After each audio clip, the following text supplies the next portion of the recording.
Assalamualaikum warahmatullahi wabarakatuh. Sahabat muslim dimanapun Anda berada, puji syukur kita kehadirat Allah subhanahu wa ta'ala, dan tak terlupa salawat serta salam kepada baginda besar kita Nabi Muhammad sallallahu alaihi wasallam. Sahabat muslim dimanapun Anda berada, banyak di antara kaum muslim yang bermalas-malasan ketika di bulan Ramadan.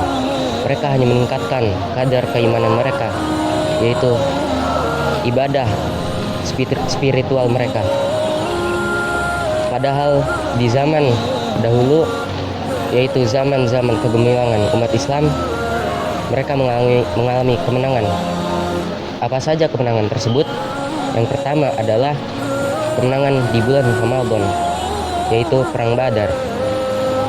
Perang ini ada pada tanggal 17 Ramadan yang bertepatan pada tahun 2 Hijriah. Perang Badar ini bisa disebut sebagai Yaumul Furqan, misah antara yang hak dengan yang batil. Yang kedua adalah Fatu Mekah atau pembebasan kota Mekah. Setelah pembebasan kota Mekah ini, Khalid bin Walid segera menghancurkan berhala yang paling terkenal, yaitu Al-Latta. Dan pada Fatu Mekah ini mereka mengalami kemenangan yang gemilang. Apa itu kemenangannya? Yaitu kaum muhajirin berhasil masuk kembali ke daerah Mekah yang pada saat itu mereka sempat terusir oleh orang-orang Quraisy.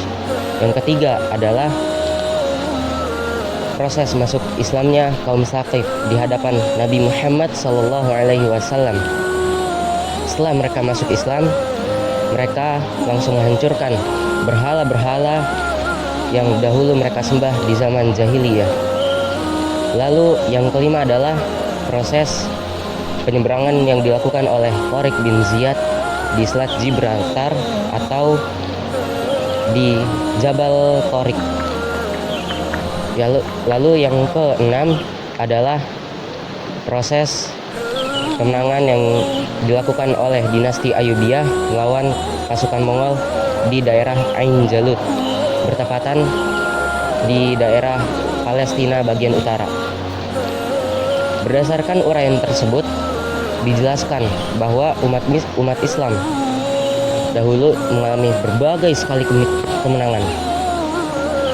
Mereka mengalami kemenangan pada Perang Badar, Fatu Mekah, dan lain sebagainya.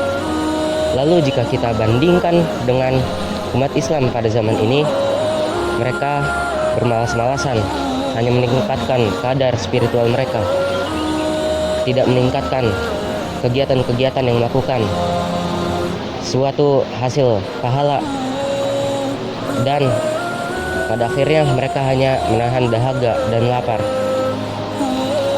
Sahabat muslim yang dimanapun Anda berada, mungkin cukup sekian kultum yang singkat ini. Mudah-mudahan bermanfaat bagi kita semua. Hadanallah wa iyyakum ajma'in. Wassalamualaikum warahmatullahi wabarakatuh.